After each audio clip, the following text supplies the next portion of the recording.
My name is Letizia Morelli, and I grew up in what I thought was the perfect American family. From a young age, I remember how our small house was always filled with warmth. It was far from luxurious, narrow hallways, faded curtains, modest furniture, but it was in this house that I felt safe and happy. We weren't wealthy, but we had what mattered most: we were together. My father, Maurizio Morelli, embodied hard work. His energy and determination were like a bright beacon, lighting our way. He started his business with 2 old trucks, which he serviced himself at night. I still vividly remember the sound of his footsteps on the doorstep when he came home late, exhausted but satisfied. Sometimes, I would find him in the garage, focused and frowning as he worked on engines. His hands were covered in grease, and sweat glistened on his face. But as soon as I quietly called out to him, his face would instantly light up with a smile, and he would stop his work to give me a hug. My mother, Sarah Morelli, was the complete opposite of my father. If his life revolved around work, hers was always somewhere in her dreams. She worked a lot at a restaurant, managing a team of waiters, but I could see how these long days and short nights drained her. Sometimes, during family dinners, she would gloomily push her food around on her plate before quietly exhaling, "Maurizio, I want to be a real housewife. All of this, it's just killing me." Dad always looked at her with understanding and gently patted her hand. "Just a little longer, Sarah, I promise. Everything will change soon." When I turned 9, that promise came true. My father's business finally started making a profit. He landed several big contracts, and our life changed rapidly. We moved into a 2-story house in one of the best neighborhoods in town. This house seemed like a dream: spacious rooms with high ceilings, a wide staircase leading to the second floor, and a cozy backyard with swings and flower beds that Mom was planning to fill with roses. My new room was like something out of a fairy tale. Soft lavender walls, garlands that shimmered with a gentle light, and a huge bookshelf that my father built himself. I watched him work with the wood for several weekends, making funny noises when something went wrong. But how proud he was when it was finished. The shelf took center stage in my room, and I immediately filled it with my books, old toys, and a few family photos. Mom, as she had dreamed, quit her job at the restaurant almost immediately after our move. But instead of dedicating herself to the house, as she always said she would, her days began to resemble a kaleidoscope of social events. Breakfasts with friends, shopping, trips to beauty salons. Sometimes I would catch myself thinking that the house felt empty now, even when we were all in it. She seemed like a stranger to me, though I could still see the same mother from my childhood in her smile. Dad, on the other hand, remained the same. Despite his schedule becoming even more demanding, every Sunday was dedicated to me. We would go for ice cream at an old cafe store he had loved since his youth, and he would listen to me with such attention, as if my stories were more important than any business meeting in the world. These were our special moments, which I cherish in my heart. But as the years went by, I began to notice that the cracks, which had once been barely visible, were now growing deeper. Mom stayed out of the house more and more, and Dad, true to his work, was exhausted from overwork. And although on the surface our life seemed like a fairy tale, I began to feel that not everything was as perfect as I had once thought. The last time we had ice cream together was shortly before I turned 11. It was a bright spring day, and the air seemed full of the promise of happiness. We sat on a bench in the park, and Dad was telling me a funny story about one of his drivers, who had suddenly fallen ill. "I think I'll have to take the trip myself tomorrow," he said, finishing his waffle cone and smiling as though looking forward to returning to something long forgotten, something he loved. "Just like the good old days, right, Dad?" I asked, gazing at him in admiration. In my mind, I was already imagining us together, him driving the big truck, and me by his side, like a real navigator. "Can I go with you?" I asked eagerly, unable to hide my joy at the thought. He laughed, patted my head, and gently ruffled my hair. "Not this time, princess. It's just a short overnight trip. I'll be back before you know it," he replied. I felt a slight disappointment, but said nothing. Instead, I just hugged him tightly that night before bed. His strong, warm arms wrapped around me, as always. "I love you, Dad," I whispered. "I love you too, my girl," he said, and his voice sounded so calm and confident that I wanted to believe nothing bad could happen. The next morning, when he left before dawn, the house was enveloped in silence. Mom was asleep, and Maria, our nanny, had thoughtfully prepared coffee for him and packed food for the trip. I heard the engine of his truck roar as it pulled onto the driveway, followed by the sound of wheels moving away towards the highway. That was the last time I saw my father alive. Later, when it had already started to get light, the phone rang like thunder on a clear day. I remember that strange feeling in my stomach, which had kept me awake the whole night. Mom rushed to the phone, and within a moment, I heard her scream, full of pain. I stepped out of my room, frozen in the doorway, as the events unfolded like some strange nightmare. The police officers in our living room were explaining something to my mother, while Maria held me tightly, as if afraid I might fall apart. I heard fragments of phrases: severe collision, instant death. These words swirled in the air like dark butterflies, unable to find rest. Dad's truck had collided with another, whose driver had lost control. They said the other man was almost unscathed, as if that was supposed to ease our pain. But nothing could ease it. Nothing could bring my father back. The funeral remains a vague, fragmented memory. The closed casket, covered with white lilies, seemed foreign, and I couldn't believe my father was inside. Mom put on quite a show, crying so loudly that her voice drowned out the priest. At one point, she even tried to throw herself at the casket, but someone from the family managed to hold her back. At this funeral, I met Uncle Robert and Aunt Patricia for the first time. They seemed like strangers to me, but in Uncle Robert's eyes, I saw the same kindness that my father had. The crow's feet around his eyes when he tried to smile were so familiar. He knelt down in front of me to look me in the eye. "Letizia," he said gently, "I'm your father's brother.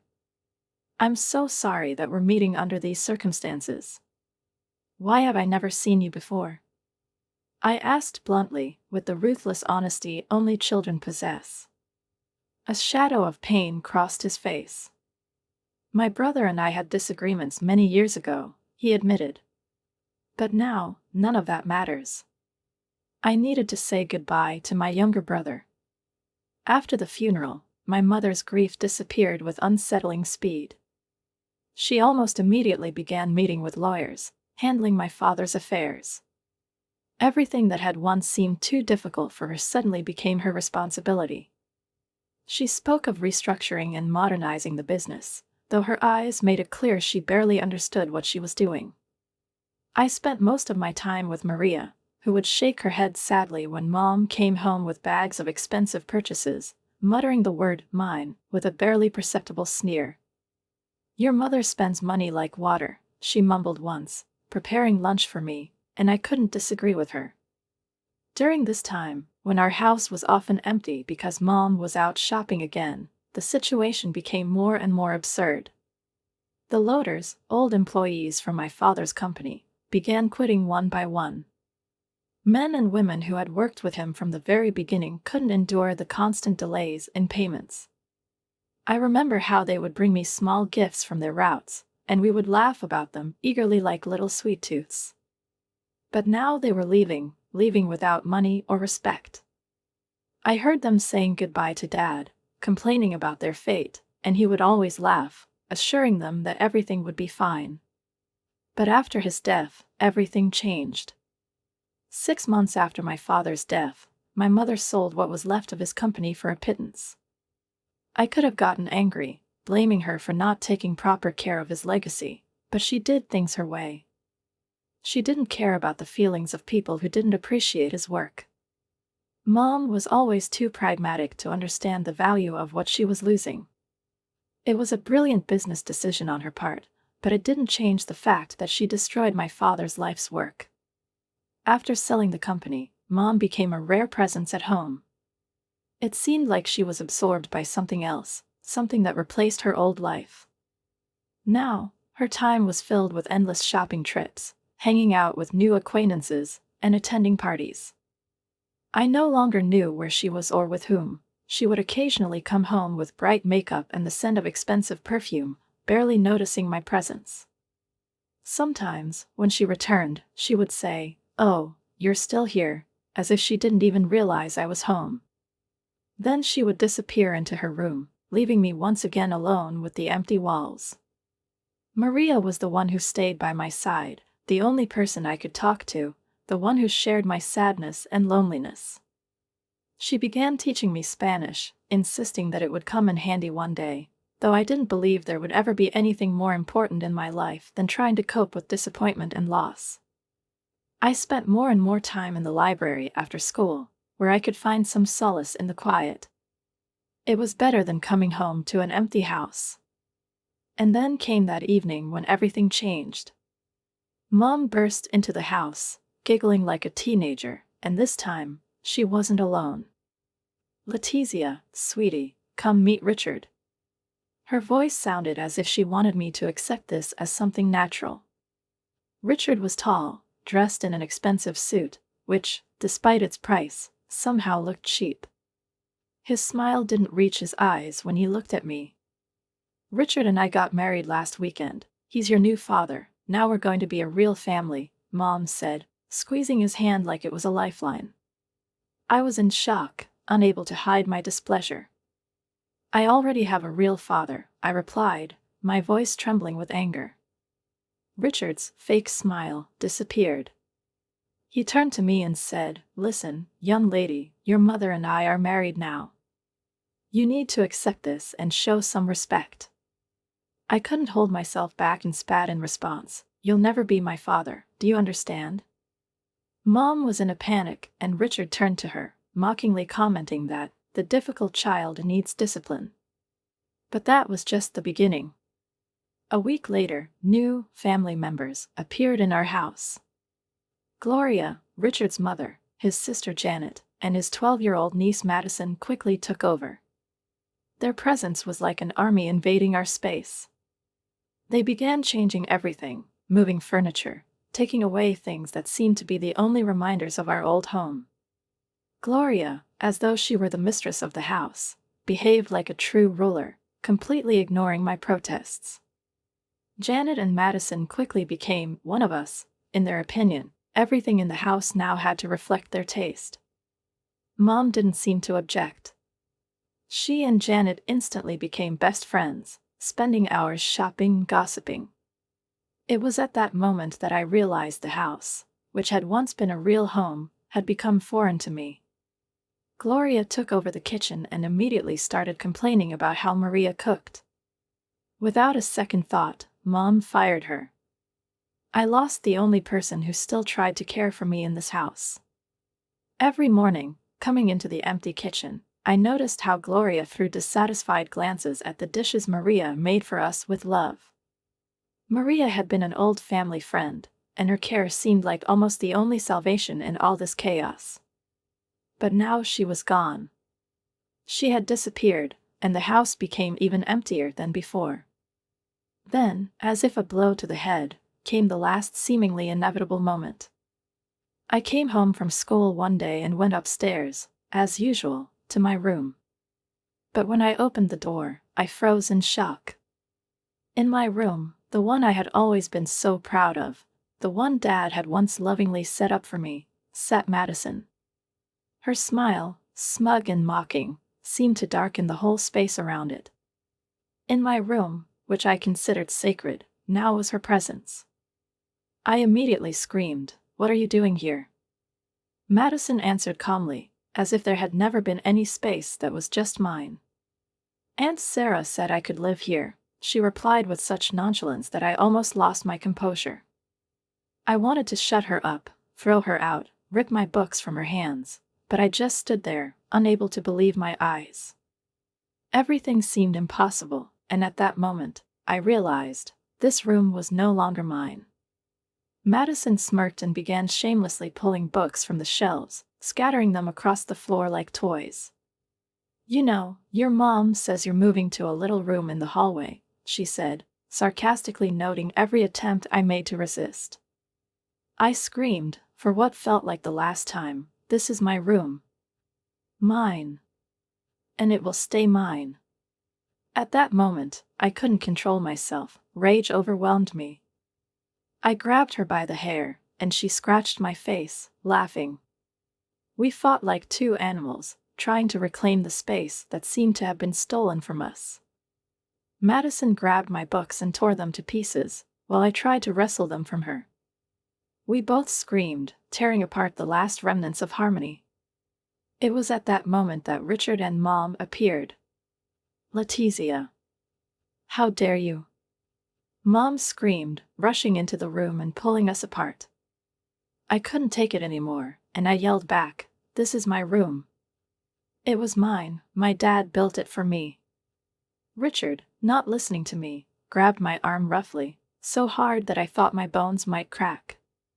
"Your father is dead," he said, sneering. "Now this is my house. And you will do as you're told." These words pierced me like a knife. I had no strength to fight them. I tried to pull away, but he only tightened his grip on my arm. Mom stood next to him, silent as a statue.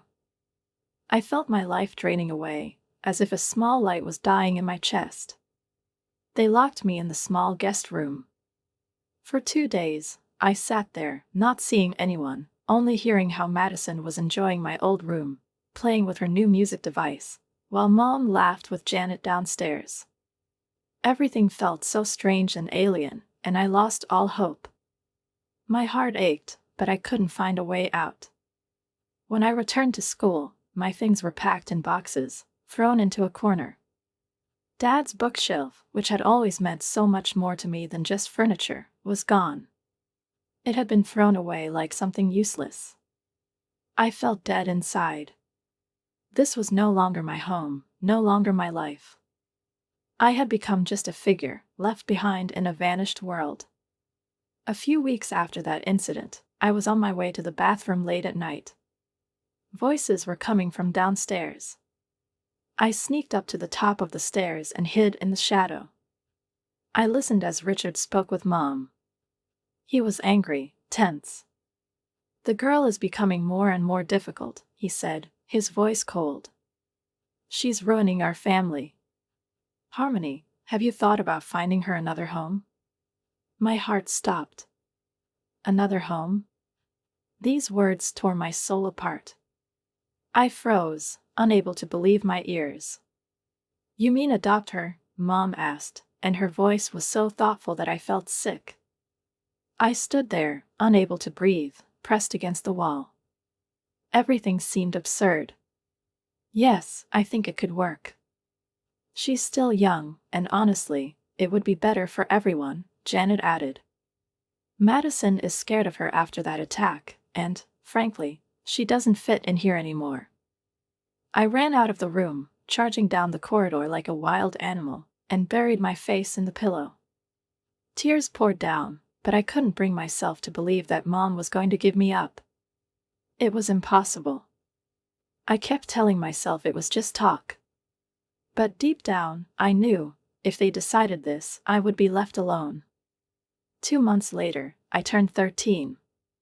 I didn't expect much from the day. Birthdays hadn't been celebrated since Dad passed. We never had parties, and I had long gotten used to the idea that this day would pass like any other. However, to my surprise, that day, Uncle Robert and Aunt Patricia appeared at the door.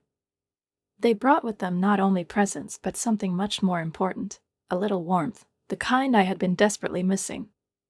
"Happy birthday, Letitia," Uncle Robert said, giving me a tight hug. His eyes narrowed when he noticed Richard walking past, completely ignoring us. Mom was at the table, hurriedly preparing dinner, and I noticed her hands shaking slightly. She was probably embarrassed that Dad's brother might judge her for what was happening in this house. The tension at the table was so thick you could cut it with a knife. Mom suddenly cleared her throat, trying to start a conversation.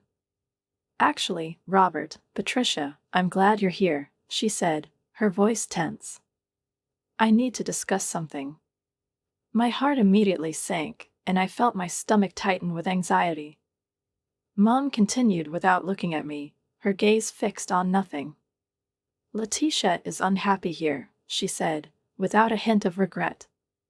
"She doesn't fit into our new family." I froze. Those words, spoken so indifferently as if she were talking about someone else's child, not me, felt like a blow. It was the moment when you realize that you no longer mean anything. I couldn't believe my ears. "Honestly, I've decided to place her for adoption," Mom continued, and her words hit me harder than any physical blow. I couldn't immediately process what she had just said. How could it happen that, on my birthday, when I had hoped for even the smallest sign of care, she decided to give me away to strangers? Dad's brother and aunt discussed this so calmly, as if they were talking about buying furniture or renovating the house, something insignificant and mundane. "I gather you and Patricia don't have children of your own," Mom continued. "You might want to take her with you. If not, I'll start looking for other families." I couldn't breathe. It felt as though the air had disappeared, and I was suffocating from pain and disgust. They were deciding my fate at the table, on my own birthday. My day had turned into a prison, and I found myself on trial. Suddenly, Uncle Robert stood up abruptly, his chair crashing back with such a noise that I almost flinched. "We'll take her," he declared, his voice firm, his face reddening with anger. "And you, Sarah, are the most despicable excuse for a mother I've ever seen. How dare you?" Richard started to get up, but one glance from Uncle Robert stopped him. He froze, as if sensing that this wasn't just words, but a warning. "Patricia," Uncle Robert said, his voice softening. "Help Letitia pack her things." I couldn't understand what was happening. Aunt Patricia wrapped her arm around my shoulders, her hands warm, but they couldn't dispel the cold that had settled inside me. I felt her words as a shield from all these horrible events. "We're with you, dear." She led me upstairs, packing my things, throwing my clothes and remaining belongings into bags. I cried so hard that I could barely comprehend what was going on around me. Aunt Patricia kept whispering in my ear, "We have a place for you. You're with us now, Letitia. You'll be safe." But I couldn't hear or understand how everything would be okay. I just knew I was leaving the house that no longer belonged to me. I was leaving, not looking back. Mom didn't try to stop me, didn't try to say goodbye. The last thing I heard as Uncle Robert closed the car door was Madison's voice asking if she could also have a new room. The transition to the new house wasn't easy. When I woke up in my new room at Uncle Robert and Aunt Patricia's house, for a moment I couldn't understand where I was. But then I smelled coffee and bacon coming from the kitchen, and I realized this was my real home. Not the house that had been full of pain and betrayal, but the one where I was offered safety and care, where I could be myself. The adoption process moved quickly. Mom, without hesitation, gave up her rights. At the time, it hurt, but ultimately it turned out to be a blessing. The step she took was the last thing I could have expected from her, but for me, it was liberation. Uncle Robert and Aunt Patricia became my true parents, not in the literal sense, but on paper, everything became official. In their home, I felt that I had long been part of something important, something that had already been true in my heart. Their care and attention filled the emptiness left after all those years without love and support. It wasn't just adoption, it was recognition of me as their daughter, a true part of their lives. One day, at breakfast, Uncle Robert, with a smile but also seriousness in his voice, said, "Letitia, we've enrolled you in Riverside Prep. It's a better school than your old one, and we think you'll like it there." I remember how his words immediately dispelled any lingering doubts. I didn't even have time to feel the anxiety that would have undoubtedly arisen in the past. I just smiled and nodded. And indeed, I liked it there. Riverside didn't have the constant stress of my old school, where I always felt out of place. Everything was different here, calm, cozy, people paid attention to me, but not with unnecessary insistence. I could focus on my studies without feeling the tense gaze that I had felt before. My new life, with each passing day, became brighter. I started performing better in school, and it was noticed not only by the teachers but also by my new parents. They came to all the school games, every award ceremony, every parent-teacher conference. And, most importantly, they attended every one of my debate competitions, proud of my victories, but supporting me when I lost. That was incredibly important, support not tied to the outcomes. They encouraged me to try new things, piano lessons, summer science camps, volunteering at an animal shelter. All of this wasn't just paid for, it was genuine involvement and interest, and I knew that behind every step they took was real care. Over time, the pain from my mother's rejection gradually faded, like a sea wave receding, leaving only light traces on the sand. These traces disappeared with each passing day, and in their place grew a warm sense of confidence that I was truly loved, that I had a family who was proud of me. I stopped thinking about my mother, stopped wondering if she thought of me or where she was now. All of that became empty questions, meaningless in the world I had started to build for myself. My new life was so full and happy that the old grievances no longer mattered. When graduation day came, and I stood on stage receiving my diploma, the applause was so loud that it felt as though the whole world suddenly paused to listen to that moment.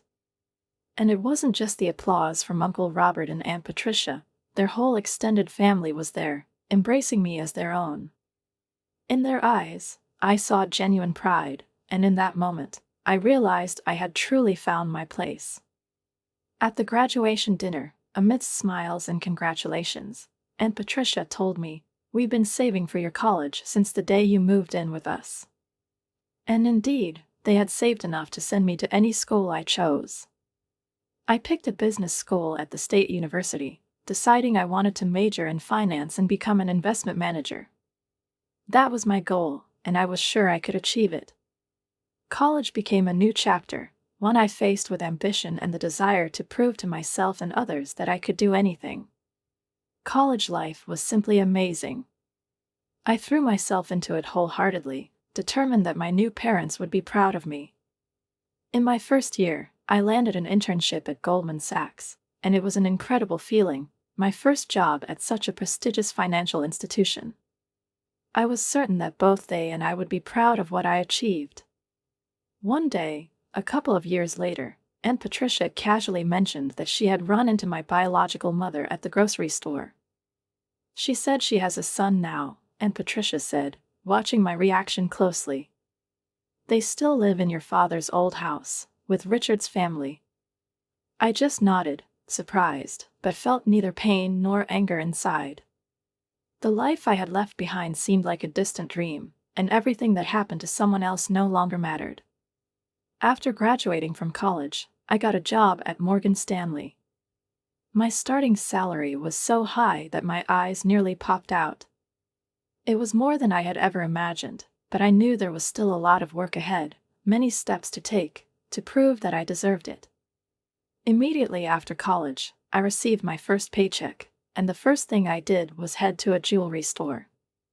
It was more than just a purchase. It was a way to express the gratitude I had cherished in my heart all these years. I remembered how Uncle Robert, my new father, had worn the same old watch, the strap worn down, the dial covered in a fine network of scratches. And Aunt Patricia had always admired the pearl necklace in the local shop window, never daring to buy it for herself. When I gave them the gifts, their reaction was the reward I'll never forget.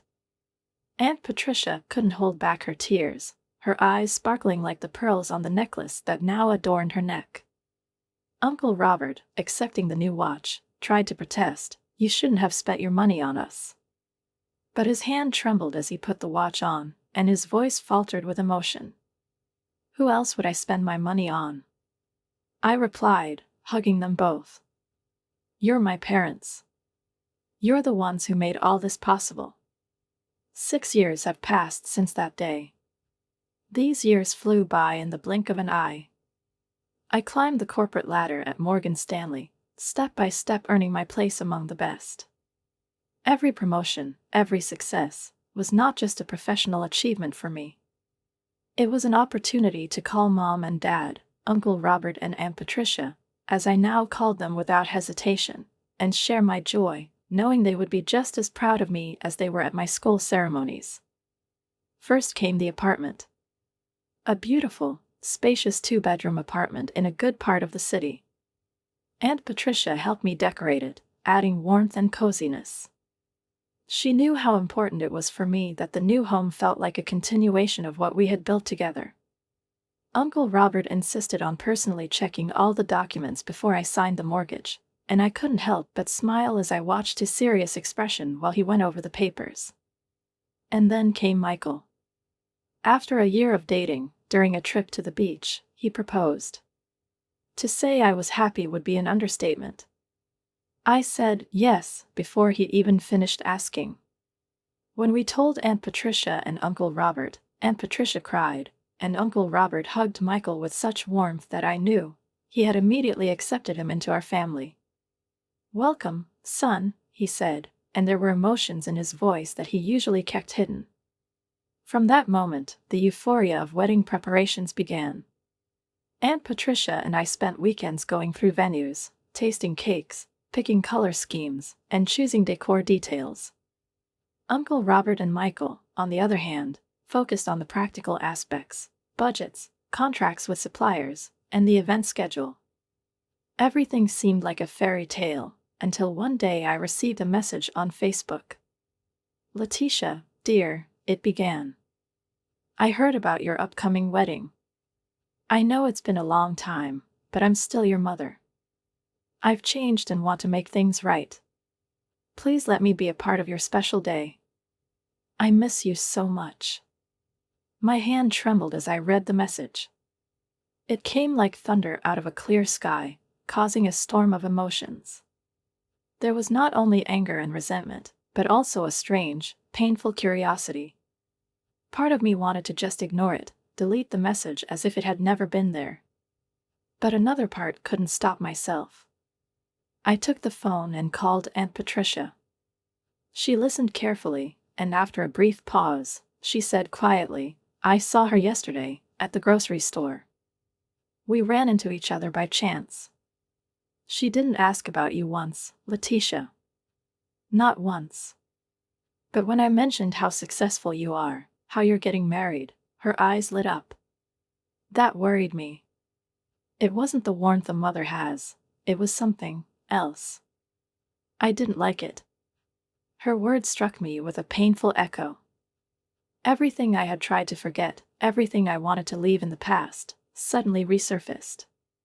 Aunt hesitated before continuing. One more thing, Letitia. Her husband's niece, Madison, is pregnant. She married some layabout and moved back into Sarah's house with her husband. Now they all live together, and it seems they're fighting all the time. Sarah was loudly complaining about money problems right in the middle of the store. A cold knot twisted in my stomach at Aunt's words. I understood why Sarah had suddenly reached out. She needed money. I looked at the message again, reading the lines where she pretended to be the mother she never was. Memories rushed over me like a wave, the day she gave me up, throwing me out of her life like an unwanted suitcase. The years of silence, when she had every opportunity to reach out but never did. I sat there for a long time, staring at the phone screen. My fingers trembled as I began to type. Finally, I wrote. Sarah, let me clarify. You are not my mother. You lost that right the moment you gave me away on my 13th birthday. I have parents who love me unconditionally, something you never managed to do. I don't want you at my wedding. I don't want you in my life. Don't contact me again." I pressed send and immediately blocked her. My hands were surprisingly steady, and my mind clear, as if I had finally gotten rid of a heavy burden I had carried all these years. I felt lighter, as though this act, telling her everything I had kept inside for so long, had freed me. The next morning, my wedding went perfectly. Michael's parents had rented a mansion for the ceremony, magnificent, with expansive gardens and a restored Victorian house. I spent the morning with Aunt Patricia, who helped me apply the finishing touches to my makeup.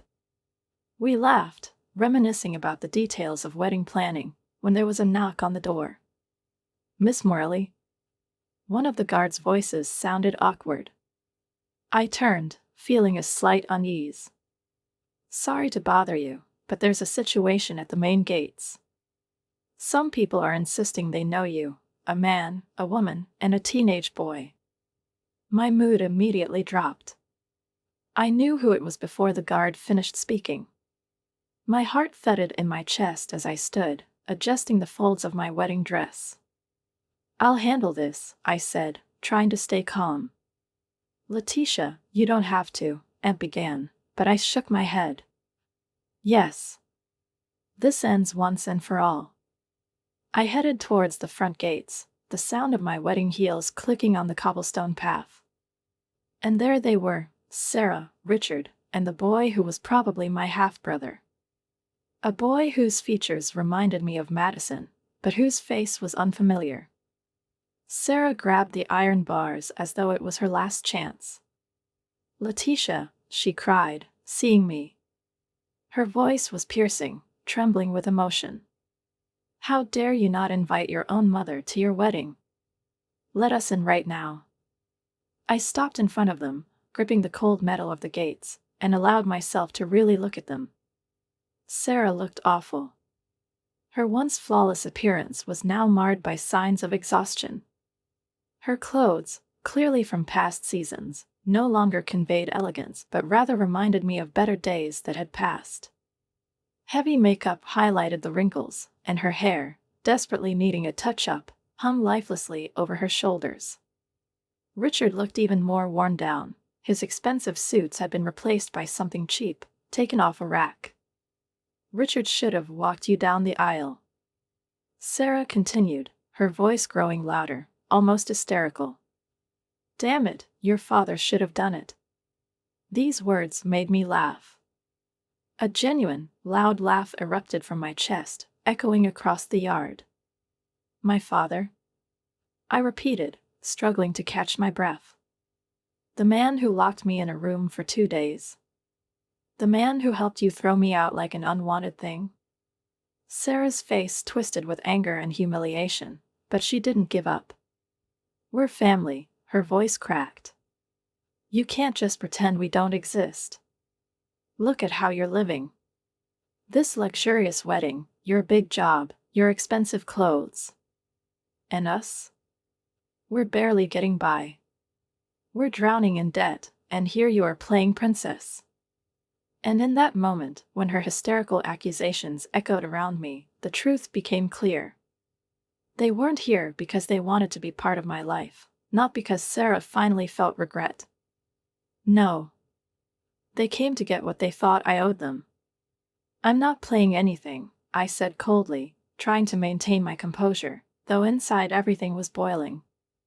"I worked for everything I have. And let's make one thing clear, you are not my family. You gave that up many years ago.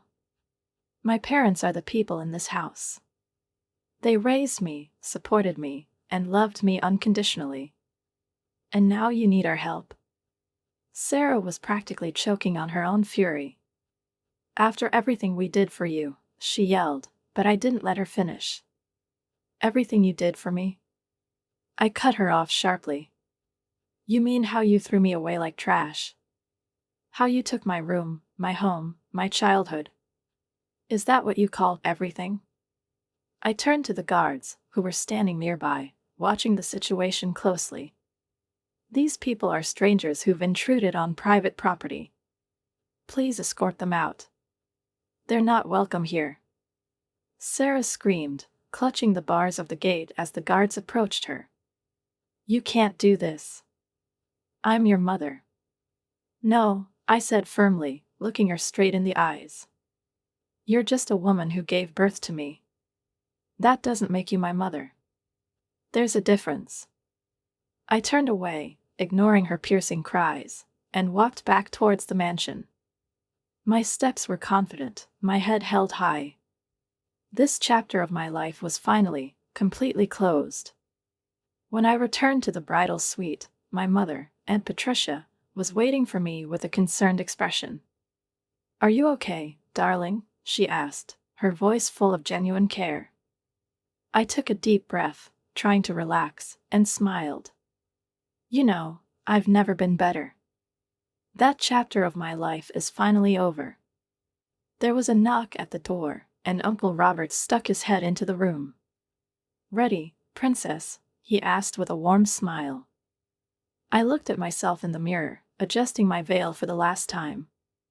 The woman staring back at me was no longer that scared 13-year-old girl. She was strong, independent, loving, and loved.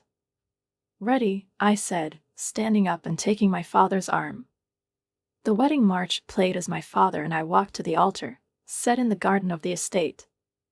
I saw Michael waiting for me, glowing with happiness, tears shimmering in his eyes. The guests stood to watch as my father led me down the aisle, the very man who taught me how to drive, who supported me when I went to college, who showed me what true fatherly love was. The ceremony went perfectly. Michael and I exchanged vows under the blue sky, surrounded by flowers and people who truly loved us. When he kissed me for the first time as my husband, the courtyard erupted in loud applause. The reception lasted late into the night. Uncle gave a touching speech that brought everyone to tears, and then he made the guests laugh with awkward stories from my college years. Aunt danced with Michael while I danced with Uncle, and I couldn't stop smiling. It was one of those rare days that stay in your heart forever. Now, 6 months have passed. Michael and I just returned from our honeymoon in Greece, and life has settled into a wonderful new normal. Every Sunday, we have dinner with my parents, the people who chose me, who loved me, who never let me go. Sometimes people ask me about my real parents, and I always answer honestly, my real parents are those who chose me. The ones who loved me unconditionally, who helped me become the person I am today. What happened to Sarah and her family after the wedding? Honestly, I don't care anymore. I heard through acquaintances that they had to sell my father's old house. But that doesn't bother me. That chapter of my life is closed. My story isn't one of betrayal or pain. It's a story of love, choice, and family. Of people who love you not because they have to, but because they want to. It's a story of forgiveness instead of anger, and moving forward instead of looking back. Now, I'm Letitia Morelli. I'm happy. Every morning, I wake up next to the man who loves me completely. And every Sunday, we have dinner with my parents, who chose me and made me part of their family.